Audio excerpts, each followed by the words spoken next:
Sveiki, gerbiami kolegos. Šiandien tokia labai trumpa informacija dėl viršvalandžių.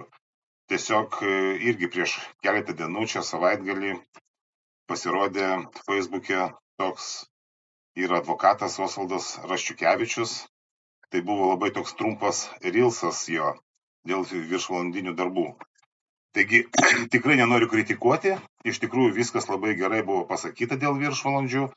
Tiesiog noriu trumpai pasakyti, kad kaip ir per TikToką ir per Reelsus, labai trumpa informacija, kodėl jinai būna tokia, jinai šiaip gera, bet ne iki galo informatyvi. Ir aš tos videos darau didesnius, kaip ir minėjau pradžioj, kad mano tikslas išaiškinti taip visiems, kad būtų tiesiog jau iki galo aišku, nes kas gali būti blogai toje informacijoje. Šiaip viskas teisingai pasakyta, kad darbdavys negali priversti dirbti viršvalandžius, bet ten, kai buvo pasakyta, kad jeigu pamatysi darbo sutartį tokią normą, jeigu darbdavys atskirų rašytinių įsakymų prašo dirbti viršvalandžius, jūs su tom sutinkat. Ir jau tada, jeigu jūs dirbsit, bus kažkoks tai įsakymas ir jūs jau kaip ir negalite atsisakyti. Tai advokatas patarė tokią nuostatą tiesiog braukti iš to sutarties. Tai aš noriu dabar trumpai tiesiog pasakyti, kad taip negali būti įrašyta ir čia tikrai nėra teisėta, dėl to, kad darbuotojas, kuris, pavyzdžiui, turi ten krūvą įsilavinimų, tai jam vienodai nenori. Vienas darbdavys buvo, po savaitės jis pas kitą darbdavį, galbūt jisai ieško labai kokį nors tokį darbą, kur tikrai nepretenduoja paprasti darbuotojai. Bet jeigu paprastas darbuotojas tiesiog pasakys darbdaviui, kad man šito punktas netinka su viršvalandžiais, o darbdaviui reikia darbuotojo, kuris dirbtų viršvalandžius, tai tiesiog darbo sutartis nebūtų pasirašyta. Ir šitoj vietoje, tiesiog darbuotojas nėra savo darbo. Tai aš patarčiau, kad visgi, nors ir darbuotojas, jeigu įdėmiai paskaitė, tai privalo padaryti, jisai turėtų pasirašyti šitą sutartį. Ir jau tada, kada pradės dirbti, ten, aišku, bus savaime 3, ten maksimalus galbūt išbandymo laikotarpis. Ten darbdavys, daleiskim, po mėnesio bus rašytinis įsakymas, kad jūs turi dirbti viršvalandžius. Tai jau tada jūs tiesiog, nes, kaip ir parašyta, turi būti rašytinis.